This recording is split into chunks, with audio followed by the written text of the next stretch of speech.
이 시간 우리 함께 온라인으로 그리고 현장에서 예배하는 우리 모든 성도님들 주 안에서 사랑하고 축복합니다. 제가 결혼하고 첫째 아이를 이제 가졌을 때쯤 저희 할머니께서 이제 소천하셨습니다. 할아버지는 그 이전에 몇 년 전에 소천하셨고요. 그리고 나서 할머니께서 이제 연이어서 이제 돌아가셨습니다. 그때 지금은 아버지도 하나님 품에 가셨지만 할머니가 돌아가셨을 때 하신 말씀이 저는 기억납니다.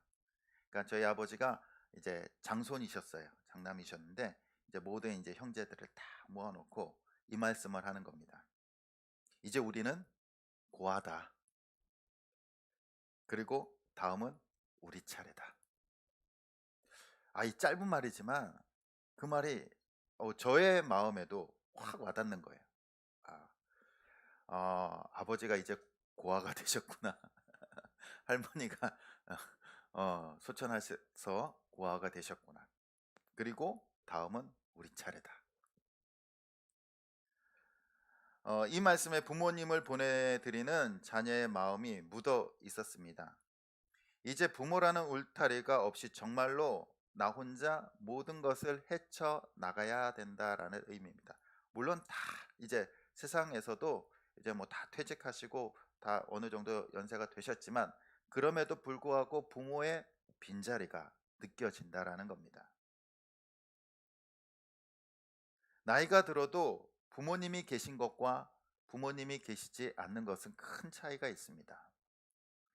부모님이 힘이 없고 도와줄 능력도 없고 아무런 능력도 우리에게 도와줄 수 있는 것이 아무것도 없지만 그럼에도 불구하고 부모님이 계시는 것 그 존재만으로도 우리에겐 힘이 된다라는 거예요. 왜 그렇습니까? 부모님은요, 모든 세상이, 모든 인류에 있는 사람들이 나를 미워해도 부모님만은 나를 사랑하는 유일한 무조건적인 내 편이에요.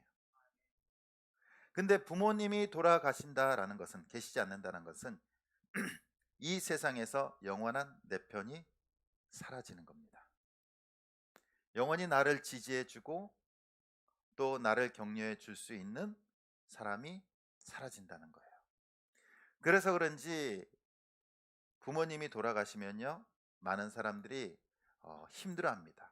허탈해하고 또 무서워하고 앞으로 어떻게 살아가야 될 것인지를 고민하고 두려워합니다. 영원한 내 편이 없다라는 것은 이제 내가 스스로 혼자 서야 된다는 겁니다. 진짜 홀로서기를 해야 된다는 거예요. 홀로서기를 할 때 그 두려움과 무서움이 우리에게 다가온다라는 겁니다.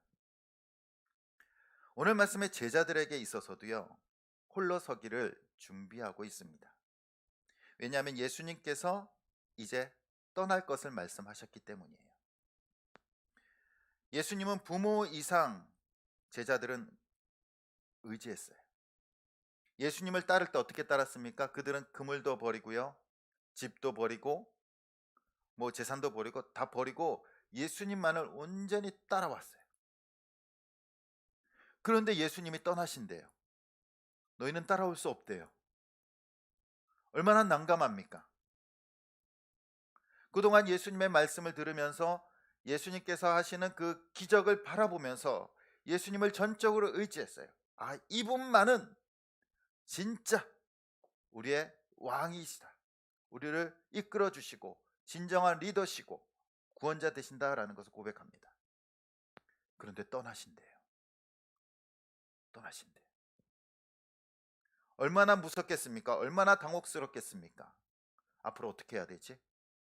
예수님이 안 계시면 우리는 어떻게 살아가야 될까?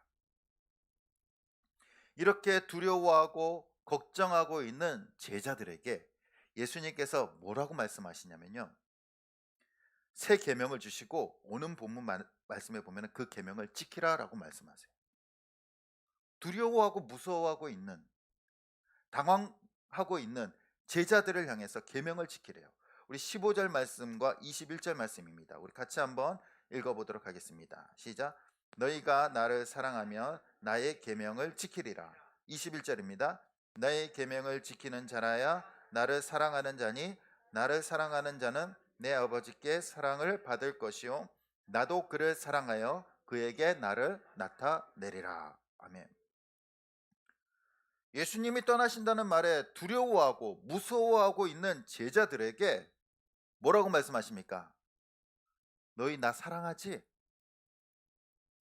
그러니까 너희는 내가 너희에게 준 계명들, 말씀들을 지켜야 돼.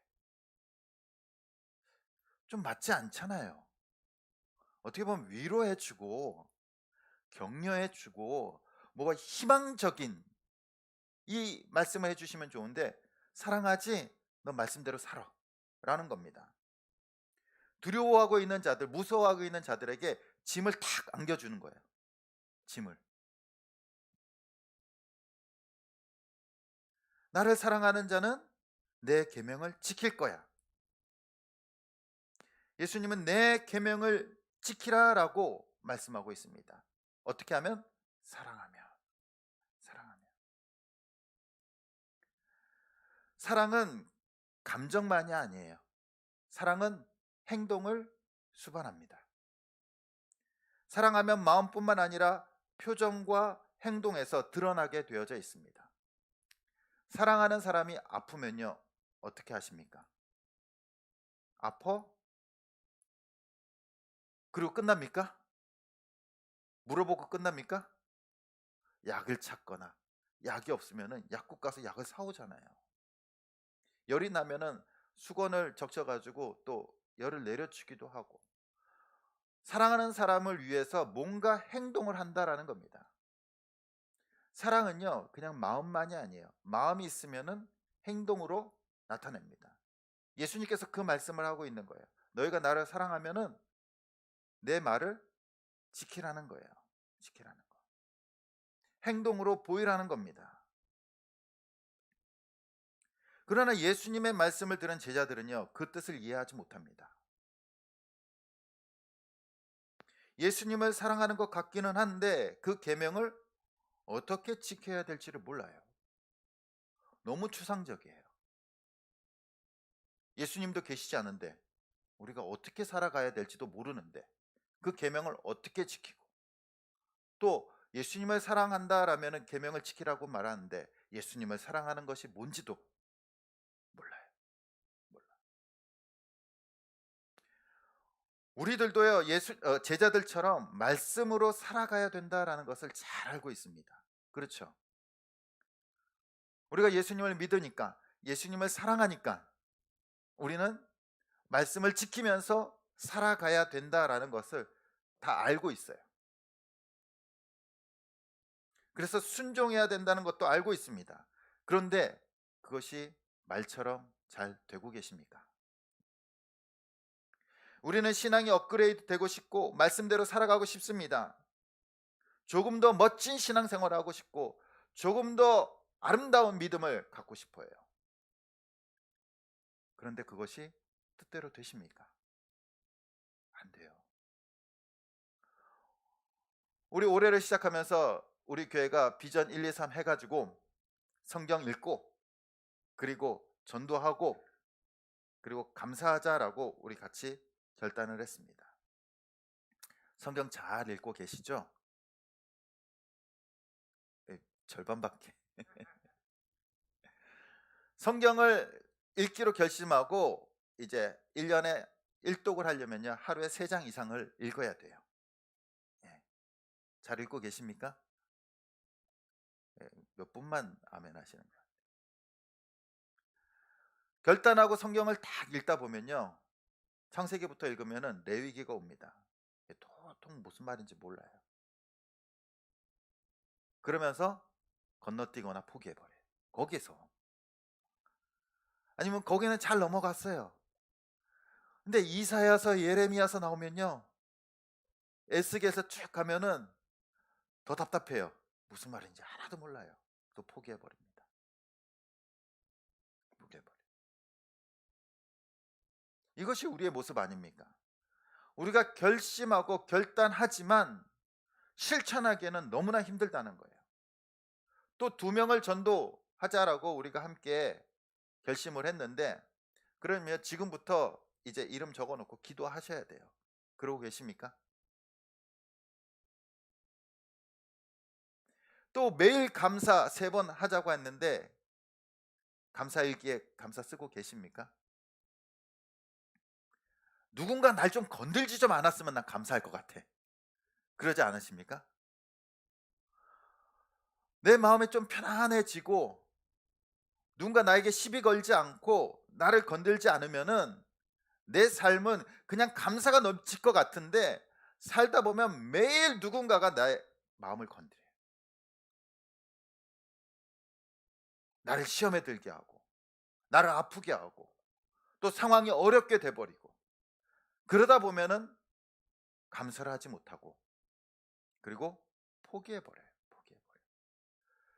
말씀 있는 것도 포기해버리고 전도하는 것도 포기해버리고 감사드리는 것도 포기해버린다는 겁니다. 결국 다 포기해버리고 원래 그 자리로 돌아가는 거예요. 아니, 그 뒤로 가는 수도 있어요. 신앙이 퇴보해버린다는 겁니다. 예수님께서도 제자들에게 너희가 나를 사랑하지? 그럼 너희 계명을 지켜! 라고 했을 때 제자들이 잘 지킬 것이다 라고 생각하셨을까요? 아니에요. 당연히 못 지킬 거 아셨어요. 왜 그랬습니까? 이 말씀하시기 전에 베드로에게 뭐라고 말씀하셨냐면 너는 닭이 울기 전에 나를 3번 부인할 거야. 예수님께서 다 알고 계셨어요. 못 지킬 것을. 그래서 우리를 위해서 말씀을 지킬 수 있도록 우리에게 누구를 보내주신다라고 약속하십니까? 보혜사, 성령님을 보내주신다라고 말씀하십니다. 약속하세요. 예수님의 말씀을 잘 이해하지 못하고 계명이 지킬 수 없는 제자들을 향해서 그들을 도와주실 보혜사를 약속해 주십니다. 그래서 16절 17절에 그 약속이 적혀 있는데 우리 함께 읽어보도록 하겠습니다. 시작. 내가 아버지께 구하겠으니 그가 또 다른 보혜사를 너희에게 주사 영원토록 너희와 함께 있게 하리니 그는 진리의 영이라 세상은 능히 그를 받지 못하나니 이는 그를 보지도 못하고 알지도 못함이라. 그러나 너희는 그를 아나니 그는 너희와 함께 거하시며 또 너희 속에 계시겠음이라. 아멘. 예수님께서 제자들이 계명을 못 지킬 거 아셨기 때문에 보혜사 성령님을 보내신다라고 약속하십니다. 근데 이 보혜사라는 뜻은요, 상담자, 변호사, 돕는 사람, 그리고 지지자, 격려해 주는 사람이라는 뜻이에요. 그렇다고 해서 성령님을 딱 보혜사라고 이게 딱 정의 내릴 수는 없어요. 성령의 사역. 이 보혜사라는 말은 성령님을 뜻하는 말이지만 성령님을 정의 내리거나 성령님의 정체성을 말해주는 것이 아니라 성령님께서 하시는 일이 무엇인가라는 것을 알려주는 말이라는 겁니다. 보혜사라는 뜻이. 우리는 예수님이 우리에게 선물로 주시는 그 보혜사 성령님을 통하여 우리는 도움을 받고 지지를 받고 힘을 얻고 말씀에 순종할 수 있다라는 겁니다. 우리가 잘해서 우리가 순종의 대가로 성령님을 보내주시는 것이 아니에요. 우리가 예수님을 사랑하는 대가로 성령님을 보내주신 것이 아니라는 겁니다. 예수님께서 은혜로 성령님을 보내주셔서 성령님의 도움으로 우리가 순종할 수 있게 되고 주님을 사랑할 수 있게 된다라는 것입니다. 보혜사 성령님은 바로 연약한 자들을 돌보시고 말씀대로 살아갈 수 있도록 도와주십니다. 그렇다면 어떻게 우리를 도와주실까요? 어떻게 성령님께서? 우리 26절 말씀 같이 한번 읽어보도록 하겠습니다. 시작. 보혜사 곧 아버지께서 내 이름으로 보내실 성령 그가 너희에게 모든 것을 가르치고 내가 너희에게 말한 모든 것을 생각나게 하리라. 아멘. 성령님께서 오셔서 우리에게 하시는 일이 뭐라고 말씀하십니까? 너희에게 모든 것을 가르치고 깨닫게 하신다는 거예요. 깨닫게 하신다는 거. 그리고 내가 너희에게 말한 모든 것을 생각나게 하신다는 거예요. 예수님의 말씀, 계명, 그리고 예수님의 사랑까지도 깨닫게 하시고 생각나게 하신다는 겁니다. 또한 고린도전서 12장 3절에 보면 이렇게 말씀하십니다. 또 성령으로 아니하고는 누구든지 예수를 주시라 할 수 없느니라. 바로 예수님을 나의 구주로 모시도록 깨닫게 하도록 성령님께서 도와주신다는 거예요. 도와주신다는 거. 우리는 간혹 성령을 받으면 모든 것이 다 해결될 것이다 라고 생각을 합니다. 그래서 성령 충만을 주시옵소서. 성령을 받으면 질병도 사라지고 나의 삶의 문제가 다 해결되어지고 만사형통할 것이다 라고 생각합니다. 성령님을 마치 만병통치약으로 생각해요. 성령님만 있으면 나는 무적이야. 모든 것을 이길 수 있을 것이다 라고 생각합니다. 성령님은 어떤 외적인 능력, 어떤 힘이라기보다는요, 가장 먼저 우리에게 하시는 일이 무엇입니까? 예수님의 말씀을 깨닫고 예수님의 사랑을 깨닫고 하나님의 은혜를 깨닫고 생각나게 하시는 것이 성령님의 가장 우선적인 일을 하는 거예요. 우선적. 그래서 로마서 5장 5절에 이렇게 말씀하십니다. 우리 같이 한번 읽어보겠습니다. 시작. 소망이 우리를 부끄럽게 하지 아니함은 우리에게 주신 성령으로 말미암아 하나님의 사랑이 우리 마음에 부은 바 됨이니. 아멘. 성령으로 무엇이 우리 마음에 부어진다고요? 하나님의 사랑이 부어진다라는 거예요. 사랑이 부어진다라는 거. 성령님께서 우리에게 오셔서 우리가 어떤 능력이 생겨서 모든 것을 다 해결해 버리고 편안한 가운데 우리가 살아가는 것이 아니라 성령님께서 오셔서 하는 것은 하나님의 사랑, 예수 그리스도의 은혜, 그것을 우리에게 부어주신다는 거예요. 깨닫게 하신다는 겁니다.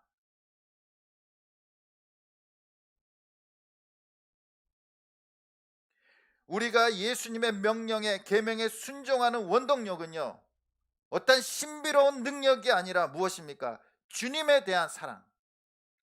그것을 성령님께서 깨닫게 하실 때 우리는 그 계명을 지킬 수 있다라고 말씀하고 있습니다. 그래서 예수님께서 뭐라고 말씀하셨습니까? 너희가 나를 사랑하면 나의 계명을 지키리라. 사랑하면 계명을 지킨다라고 말씀하십니다. 사랑하면. 그리고 그 사랑을 누가 깨닫게 해주시는 겁니까? 성령님께서 깨닫게 해주시는 거예요. 성령 충만함이 무엇입니까? 어떠한 신비로운 능력입니까? 성령 충만함은요, 예수님에 대한 사랑, 하나님에 대한 은혜가 넘쳐나는 거예요. 넘쳐나는 거. 그것이 성령 충만 아닙니까?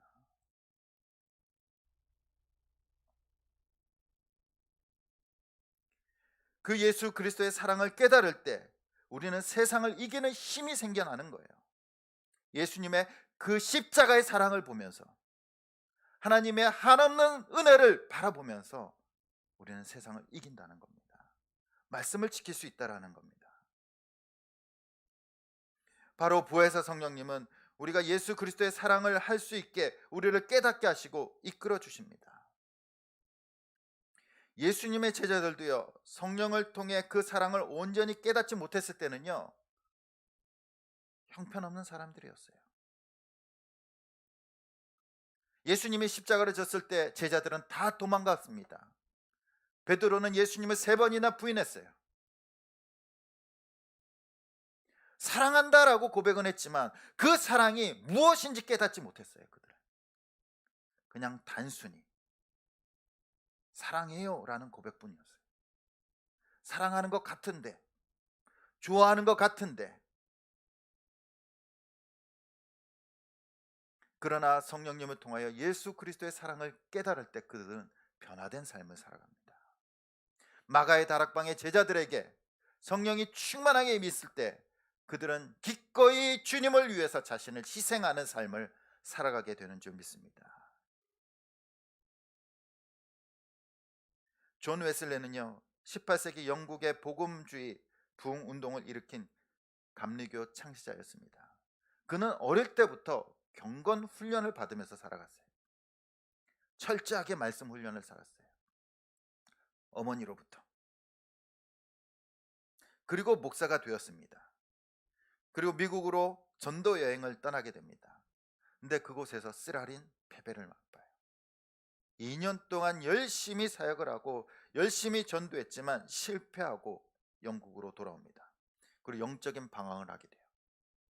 영적인 방황. 웨슬레는 그의 나이 35살인 1738년 5월 24일 수요일 저녁에 올더 게이트 거리에서 집회를 참석하게 됩니다. 집회를 이끈 것이 아니라 참석을 하게 돼요. 그리고 어떤 사람이 루터의 로마서 주석을 읽는 것을 듣고 마음이 뜨거워지는 것을 경험하게 됩니다. 그리고 그는 이렇게 고백해요. 나는 오직 그리스도만이 구원임을 믿게 되었다. 이제 그리고 그리스도께서 나 같은 죄인도 용서하셨고 죄와 사망의 법에서 구원해 주셨다는 것을 확신하게 되었다. 이전까지 웨슬레는요, 경건 훈련 받아온 대로 자신의 힘과 능력으로 사역을 하려고 했던 거예요. 성령님의 도우심 없이. 그러나 그가 실패를 맛본 후 정말로 예수 그리스도가 나의 구원자임을 고백하게 되고 예수님의 그 사랑과 용서를 고백하게 되고 깨닫게 됐을 때 그는 비로소 주님의 사역을 감당할 수 있는 위대한 믿음의 사람이 된 줄 믿습니다. 우리는 말씀에 순종하며 살아갈 때 우리의 힘과 능력으로 살아가려고 합니다. 내가 열심히 하면 되겠지. 내가 노력하면 되겠지. 그런데 어느 정도 되는 것 같은데 얼마 가지 못해요. 쓰러져 버립니다. 낙심해 버리고 좌절해 버립니다. 그래서 예수님께서도요, 우리에게 사명을 주실 때 뭐라고 하셨습니까? 사도행전 1장 8절에 보면은 이렇게 말씀하십니다. 우리 같이 한번 읽어보겠습니다. 시작. 오직 성령이 너희에게 임하시면 너희가 권능을 받고 예루살렘과 온 유대와 사마리아와 땅끝까지 이르러 내 증인이 되리라 하시니라. 아멘. 사명을 주실 때 전제 조건이 뭡니까? 오직 성령이 너희에게 임하시면. 성령이 우리에게 임하셔서 예수 그리스도의 사랑과 하나님의 은혜를 깨닫게 해주지 않으시면 우리는 우리의 사명을 감당할 수 없다라는 거예요. 우리의 노력으로 되지 않는다는 겁니다. 우리의 힘으로 말씀에 순종하는 것이 아닙니다. 우리의 힘으로 우리의 능력으로 신앙생활하는 것이 아니에요. 오직 성령님께서 오셔서 우리를 이끌어 주실 때 우리는 우리의 사명을 감당할 수 있고 우리의 믿음이 성장할 수 있고 우리의 신앙생활이 변화될 수 있는 줄 믿습니다. 우리는 신앙생활하면서 늘 말씀을 지키지 못하고 그러면서 살다가 나는 살 수 없어, 나의 한계야 라고 포기해 버릴 때가 많이 있습니다. 성경을 읽다가도 너무 어렵고 지겨워서 포기해 버립니다. 또한 전도를 하다가도 포기해 버립니다. 전도할 마음을 품고 복음을 전해야 된다는 그 사명을 붙들고 사람들에게 복음을 증거합니다. 예수님 믿어봐, 너무 좋아. 근데 그런 거 말을 할 때마다 거절당해요. 한 번 거절당하고 두 번 거절당하고 세 번 거절당합니다. 자존심도 상해요. 내가 꼭 이렇게 해야 될까? 그러면서 나에게 전도의 은사가 없나 봐, 이건 나의 사명이 아닌가 봐 하면서 포기해 버립니다. 근데 우리의 사명은 분명히 있잖아요. 내 증인이 되리라. 복음을 증거하라. 근데 내 것이 아니래요. 포기해버려요.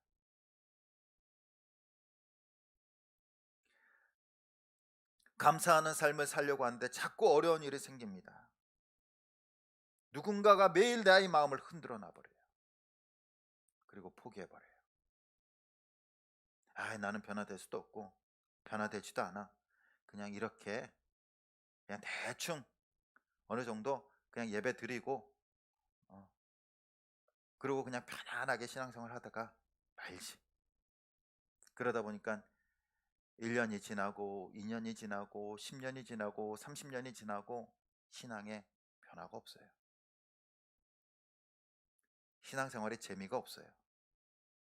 뭔가 움직이고 뭔가 새로워지고 뭔가 자라나야지 재미있는데, 뭔가 신앙생활에 보람이 있는데 그것도 느끼지 못합니다. 그냥 10년 전이나 지금이나 똑같아요. 여기까지. 그러나 주님께서는 우리에게 사명을 주셨잖아요. 너희가 나를 사랑하면 나의 계명을 지키라. 우리 사랑하는 성도님들, 예수님을 사랑하십니까? 정말로 사랑하십니까? 근데 왜 포기하십니까? 주님께서 주신 사명, 예수님께서 주신 말씀을 왜 포기하십니까? 사랑은요, 움직이는 겁니다. 움직이는 거예요. 가만히 있는 것이 아니에요. 사랑하는 자녀가 밥을 안 먹고 있어요. 그럼 어떻게 해요? 어떻게든 먹여야죠. 그렇잖아요. 사랑하는 자녀가 아파요. 가만히 있습니까? 사랑하는 가족이 힘들어해요. 나 몰라라 합니까? 난 능력이 없더라도 쥐어짜서 어떻게든 도와주려고 하는 것이 사랑하는 마음 아닙니까?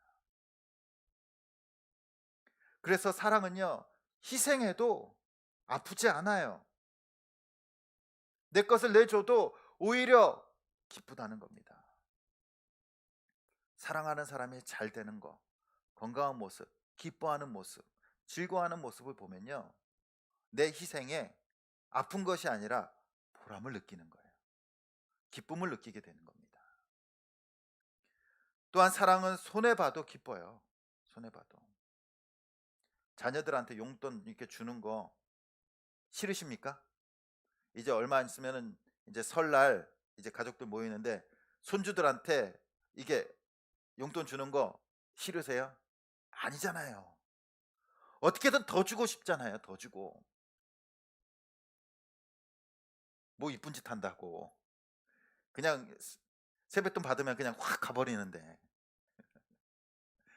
받으면 친구들이랑 논다고 나가버리는데 뭐 이쁘다고. 근데 그 존재 자체가 이쁘잖아요. 더 주고 싶잖아요. 내가 손해보더라도, 내가 희생하더라도 해주고 싶은 게 바로 사랑이에요. 우리도 예수님을 정말로 사랑한다면 예수님의 말씀에 순종하는 것이 우리의 기쁨이 되고 즐거움이 될 줄 믿습니다. 근데 그것은 우리의 뜻대로 되지 않아요. 바로 성령님께서 예수님의 사랑을 깨닫도록 해주셔야 된다는 겁니다. 성령님께서 우리 예수 그리스도의 사랑을 깨닫게 하실 때 우리의 삶을 내려놓게 되고 우리는 기쁨으로 순종하는 삶을 살아가게 될 줄 믿습니다. 오늘 말씀에 예수님께서 이 땅에 그와 같이 우리를 남겨두지 않으셨어요. 우리를 구원하시고 사명만 툭 던져주시고 그래, 니네 열심히 살아, 그렇게 하지 않으셨어요. 우리가 그걸 못 지킬 걸 너무나도 잘 아셨어요. 우리가 말씀대로 못 살 걸 너무나도 잘 아셨습니다. 그래서 우리에게 보혜사 성령님을 보내주시는 겁니다. 사명을 주실 뿐만 아니라 그 사명을 지킬 수 있도록, 말씀을 지킬 수 있도록 성령님을 우리에게 보내주신 줄 믿습니다. 그리고 우리는 그 성령님과 함께 할 때 우리는 말씀을 지킬 수 있게 되고요, 사명을 이루어 가게 될 줄 믿습니다. 옛날에 아메리카 인디언들은 이 남자아이들에게 용기를 심어주는 훈련을 시켰다고 합니다. 여러 가지 훈련이 있지만 그 중에 대표적인 하나는요, 맹수들이 우글거리는 이 산림 한복판에 그 남자아이를 혼자 두는 거예요. 그리고 홀로 밤을 지새우는 훈련을 합니다. 얼마나 무섭겠습니까? 말할 것도 없이 그 남자아이는요, 지극히 외롭고 두려웠을 겁니다. 밤새 무서워 떨었을 겁니다. 그러나 다음날 아침이 되었을 때 그 아이는요, 아버지를 보게 됩니다. 자기 뒤에서 이제 활을 들고 무장하고 자기를 지키고 있는 그 아버지의 모습을 보게 됩니다. 아들은 모르지만 아버지는 밤새껏 아들을 보호하고 있었던 겁니다. 우리는 공포와 두려움, 또 어려운 이 세상을 살고 있지만 하나님께서 우리를 그냥 이 세상 가운데 툭 내버려 두지 않으셨어요.